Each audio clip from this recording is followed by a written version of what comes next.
Assalamualaikum warahmatullahi wabarakatuh. Perkenalkan, nama saya Yuli Amalia. Saya dosen PGSD Pendidikan Guru Sekolah Dasar Universitas Bengkulu. Video ini dibuat sebagai salah satu syarat penyusunan dokumen pernyataan diri dosen unjuk kerja Tridharma Perguruan Tinggi atau disingkat dengan PDD UKTPT Sertifikasi Dosen tahun 2026. Pada kesempatan kali ini, saya akan menyampaikan mata kuliah yang saya ampu terkait dengan bidang keilmuan saya, yaitu mata kuliah pembelajaran bahasa dan sastra di sekolah dasar. Mata kuliah ini ditujukan untuk mahasiswa PGSD semester 4 dengan kode GSD 211 yang berbobot 3 SKS, diselenggarakan sebanyak 16 kali pertemuan yang terdiri dari 14 pembahasan materi serta 1 pertemuan untuk ujian tengah semester dan 1 pertemuan untuk ujian akhir semester.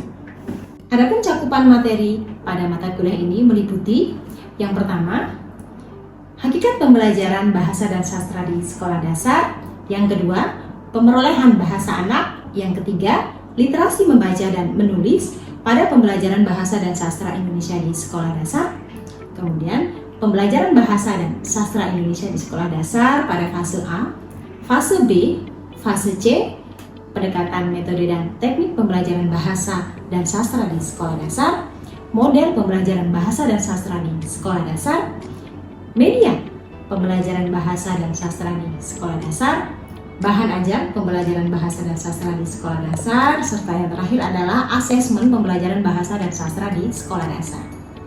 Adapun CPL pada prodi mata kuliah ini meliputi CPL 1 menunjukkan sikap tanggung jawab atas pekerjaan di bidang keahliannya secara mandiri. CPL 2 menguasai konsep kurikulum, pendekatan, strategi, model, metode, teknik, bahan ajar, media ajar, serta sumber belajar yang inovatif sebagai guru kelas di sekolah dasar. CPL 3 mampu menerapkan dan mengembangkan kurikulum, pendekatan, strategi, model, metode, teknik, bahan ajar, media, dan sumber belajar yang inovatif melalui perancangan dan pelaksanaan pembelajaran di sekolah dasar. Kemudian, CPL 4 mampu menerapkan pengetahuan bidang studi di sekolah dasar meliputi bahasa Indonesia, matematika, IPA, IPS, PKN, SBDP, dan BJOK melalui perancangan dan pelaksanaan penelitian. Capaian pembelajaran mata kuliah diharapkan yang pertama menunjukkan sikap bertanggung jawab atas pekerjaan di bidang keahliannya secara mandiri yang berorientasi pada peningkatan mutu pembelajaran di sekolah dasar. CPMK 2 memiliki pemikiran yang komprehensif terkait pembelajaran bahasa dan sastra Indonesia di sekolah dasar melalui pendekatan deep learning dan saintifik secara mandiri, bermutu, dan terukur. Capaian pembelajaran mata kuliah 3 mampu menerapkan pengetahuan bidang studi bahasa dan sastra Indonesia di sekolah dasar melalui perencanaan dan pelaksanaan pembelajaran. Capaian pembelajaran mata kuliah 4 mampu mengembangkan bahan dan media pembelajaran yang inovatif pada pembelajaran bahasa dan sastra di sekolah dasar sesuai dengan kebutuhan dan karakteristik peserta didik. 3 komponen utama dalam proses pembelajaran mata kuliah ini yaitu yang pertama, delivery, yaitu saya memberikan materi serta RPS yang dapat diunduh di LMS Universitas Bengkulu serta presentasi interaktif yang dilakukan secara tatap muka untuk mendukung pemahaman mahasiswa. Di mana RPS ini saya kembangkan bersama tim pengajar yang lainnya, kemudian divalidasi oleh koordinator prodi.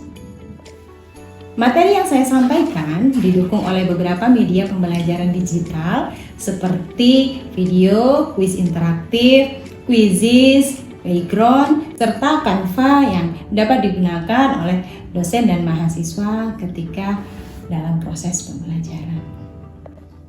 Yang kedua adalah interaction, merupakan komunikasi 2 arah antara mahasiswa dengan dosen berupa diskusi, tanya jawab, kolaborasi, dan refleksi bersama.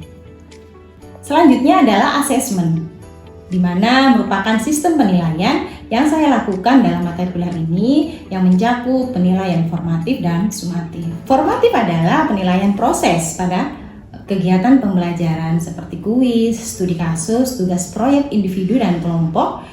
Sedangkan sumatif meliputi penilaian akhir, UTS, dan UAS pada proses perkuliahan.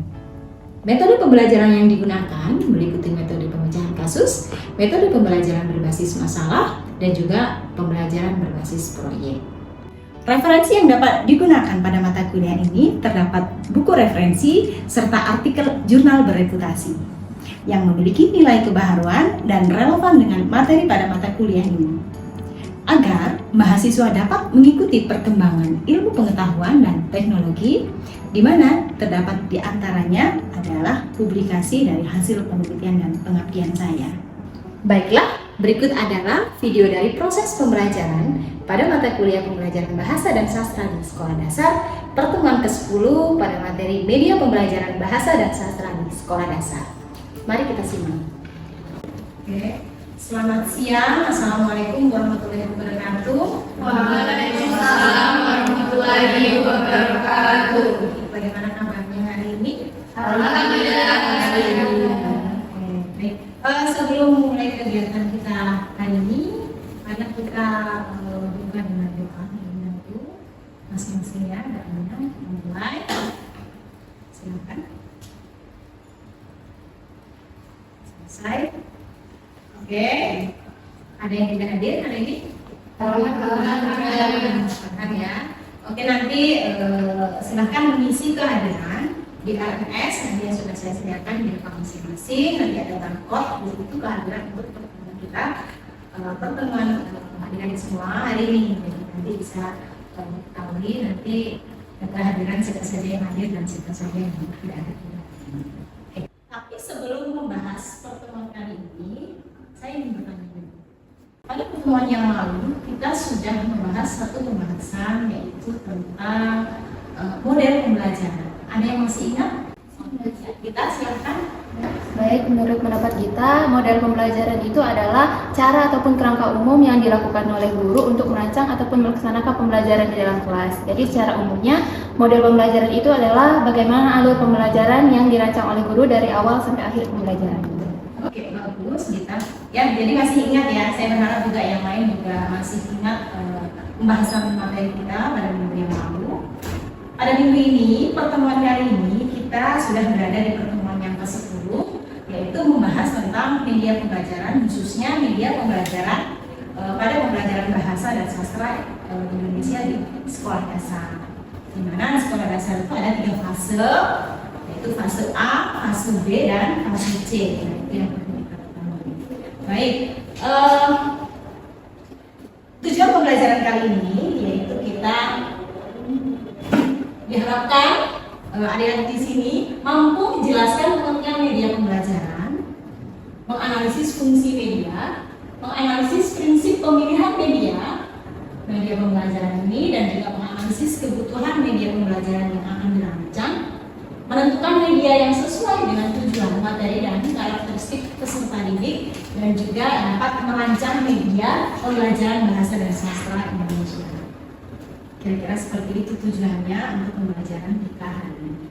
Untuk yang pertama yaitu terkait pengertian dari media pembelajaran.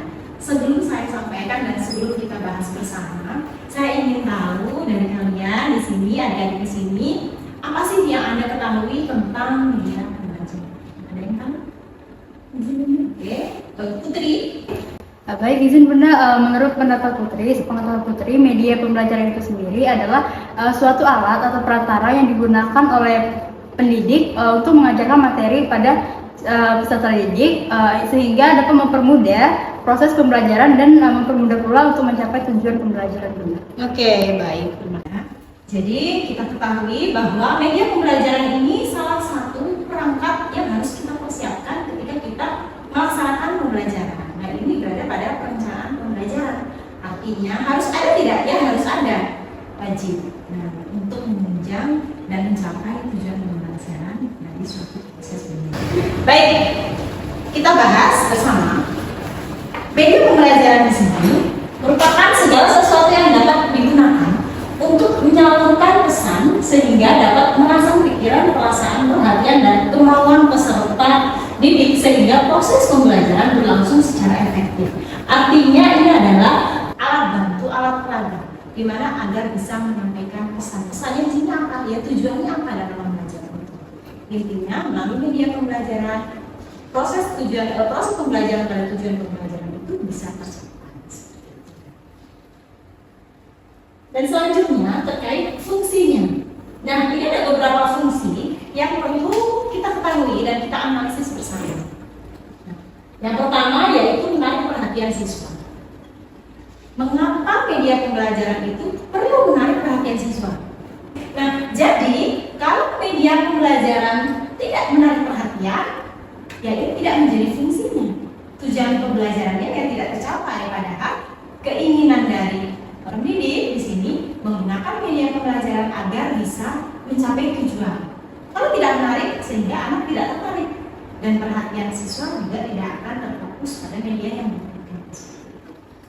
Yang kedua adalah meningkatkan minat dan motivasi. Apa yang membedakan pertama dengan yang kedua? Kalau yang pertama adalah menarik perhatian. Ketika ada hal yang menarik, kita itu cenderung melihat, gitu ya. Nah, ketika ada hal yang meningkatkan minat, kita cenderung untuk mencoba dan ingin merasakan dan melakukan apa yang sudah dilihat itu tadi. Artinya di situ ada media disediakan oleh guru. Nah, itu merangsang keinginan siswa, minat, motivasi dan perhatian siswa untuk bisa mencapai tujuan pembelajaran itu yang dibantu dari media pembelajaran. Yang selanjutnya adalah mempermudah pemahaman konsep. Nah, dari sini pemahaman konsep itu kan menjadi tujuannya agar siswa itu dapat memahami apa yang sudah dipelajari hari ini dan juga bisa menerapkan dalam kehidupan sehari-hari melalui media yang digunakan. Kemudian yang selanjutnya adalah membantu siswa yang mengalami kesulitan belajar. Nah, kesulitan belajar ini terjadi karena beberapa faktor ya. Nah, jadi di kelas itu berbagai macam kondisi dan karakteristik peserta. Melalui media pembelajaran itu bisa terbantu siswa lebih memahami dari konsep atau materi yang disampaikan atau yang dibahas bersama.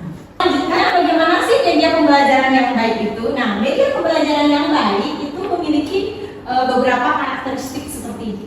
Yang pertama, sesuai dengan tujuan pembelajaran. Nah, sesuai dengan tujuan pembelajaran artinya tidak boleh pulang dari konteks pembelajaran, tujuan pembelajaran pada hari itu. Yang kedua adalah sesuai dengan karakteristik peserta didik, di mana karakteristik ini disesuaikan dengan usia, dengan minat, dan motivasi belajar peserta didik. Nah, kita tahu di jenjang sekolah dasar itu ada 3 fase, fase A, fase B, dan fase C. Antara fase A dan fase B itu sudah memiliki karakteristik yang berbeda. Artinya sasaran kita sudah berbeda. Kalau di kelas 1 mungkin yang banyak presentasi metode kartun atau warna-warna yang mungkin cerah, menarik, yang mencolok dan volume gambarnya itu lebih besar daripada jenjang berikutnya dan juga volume teksnya itu lebih sedikit daripada jenjang berikutnya. Nah, itu harus disesuaikan karena harus tepat sasaran. Yang selanjutnya adalah relevan dengan materi pembelajaran. Tentu saja ya, kalau nggak relevan gimana dong? Jadi ya tidak bisa mencapai sasaran nanti. Misalnya tujuan pembelajaran ini, hari ini siswa dapat menceritakan pengalaman pribadinya. Nah, medianya di sini mungkin, nah di sini saya ada media, di sini ada berbagai kegiatan di pasar. Di sini siswa diminta untuk bercerita apakah pernah pergi ke pasar mengantar ibu atau membersamai kakak. Nah, di situ diminta siswa untuk menjelaskan.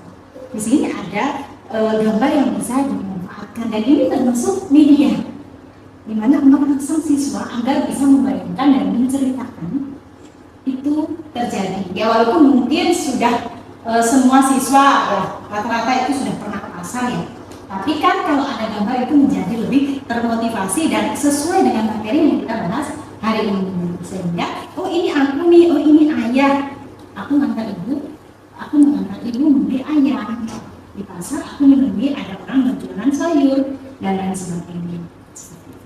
Oke, selanjutnya adalah sudah digunakan oleh guru dan siswa. Jadi prinsipnya media pembelajaran itu kan dapat diakses oleh guru dan siswa. Jangan sampai kita membuat media pembelajaran yang baik tapi tidak bisa diakses, percuma, karena nanti ya tidak bisa sampai pada sasaran kita. Nah artinya ya prinsipnya yang utama juga adalah mudah digunakan. Kalau ribet digunakan nanti alangkah sulitnya untuk diterapkan di kelas. Nah adalah menarik, interaktif dan memotivasi. Jadi ini juga menjadi hal utama yang perlu menjadi pertimbangan kita bersama, apalagi calon pendidik ini untuk bisa menciptakan, merancang pembelajaran dengan menggunakan media yang interaktif, menarik dan memotivasi peserta didik. Yang terakhir adalah efisien dalam penggunaan waktu dan sumber daya. Nah, yang saya singgung tadi poin keempat, jadi efisien itu tidak membutuhkan banyak daya dan upaya, khususnya hemat di kantong, mudah dicari dan didapatkan bahannya, sehingga guru bisa selalu menghadirkan media itu pada setiap proses belajar. Baik, dari sini apakah ada pertanyaan? Apakah sudah bisa dipahami sebelum kita melangkah pada pembahasan berikutnya? Sudah.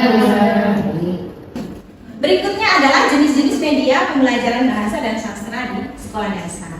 Di mana ada media visual, audio visual, interaktif digital menurut saya, dan media konkret. Nah, sebelum saya menunjukkan contoh dari media yang saya kembangkan sendiri, saya ingin bertanya dulu. Media visual itu apa? Ya benar. Oke, silahkan Kian. Media visual itu adalah salah satu sarana yang bisa dilihat oleh mata, misal kayak gambar atau bentuk ilustrasi yang lainnya seperti itu. Oke, bagus. Iya, terima kasih. Baik, selanjutnya adalah media audio, di mana media audio ini adalah apa tadi? Media yang oleh indera pendengaran. Oke, untuk menyampaikan pesan. Contohnya adalah radio, kemudian rekaman podcast yang sekarang itu sudah banyak bisa kita dengarkan. Kalau zaman dulu mungkin terbatas hanya pada radio, dan sekarang itu sudah lebih luas lagi jangkauannya. Nah, kemudian yang selanjutnya adalah audio visual. Jadi bisa didengarkan dan juga bisa dilihat seperti video, film pendek, kemudian seperti atau cerita rakyat yang bisa kita lihat pada YouTube dan lain sebagainya. Dan berikutnya adalah interaktif digital. Interaktif itu ada interaksi antara yang menggunakan dengan medianya. Nah, jadi responsif gitu. Nah, ini juga akan kita bahas sebenarnya nanti, juga akan saya contohkan gitu ya, yang dari media yang saya kembangkan untuk siswa khususnya pada kelas rendah atau fase A dan ya fase B itu. Ini adalah media pembelajaran interaktif, dan selanjutnya adalah media konkret. Media konkret itu adalah media yang nyata ada. Media nyata ada. Contohnya itu ya, walaupun ini adalah tiruan. Masa kita mau bawa kasar kan? Jadi ya ada dari tiruan, tapi ini adalah dari media apa? Oke, kemudian yang lainnya sebenarnya bisa dari media-media yang ada di sekitar kita, seperti bunga, seperti rumput, seperti pohon, seperti bangunan yang lainnya yang bisa kita lihat, itu juga termasuk media konkret. Baik, berikutnya saya akan menunjukkan media membaca yang saya sampaikan tadi adalah pengabdian saya pada tahun ini. Di sini memuat kegiatan di mana pengenalan huruf, pengenalan suku kata, pengenalan kata, kalimat, kemudian sampai ke teks sederhana. Nah, juga termasuk untuk membuat siswa dapat melafalkan bacaan dan kata. Informasinya dapat saya sediakan. Baik, silakan dibuka di HP-nya masing-masing. Kemarin saya sudah mengirimkan pada adik-adik semua untuk bisa menginstal di handphone masing-masing. Nanti bisa kita lihat seperti apa sih media yang saya buat, dan itu juga ada termasuk media interaktif digital. Selamat datang di menu pengenalan huruf. Mari belajar mengenal huruf A sampai Z. Tekan huruf yang ingin kamu pelajari. Ini huruf A. Bunyinya A. Ini huruf R. Bunyinya R. Ini huruf E. Bunyinya E.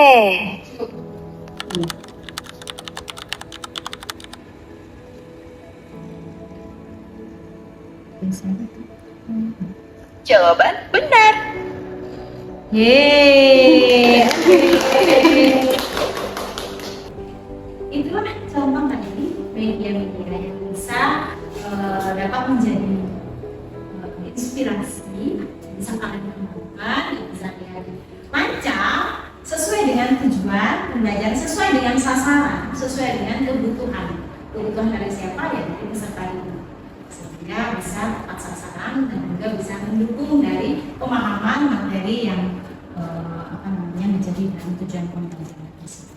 Baik, berikutnya adalah ini menarik ini. Nah, ini ada kuis, saya sediakan kuis untuk adik-adik bisa kerjakan untuk melihat pemahaman terkait materi yang sudah kita bahas. Silahkan di-scan barcode-nya. Nah, silahkan dikerjakan. Kuis itu ada 10 soal. Nanti kita lihat berdasarkan peringkatnya, nanti akan terlihat yang menjawab tepat dan cepat itu menjadi ranking 1 dan seterusnya.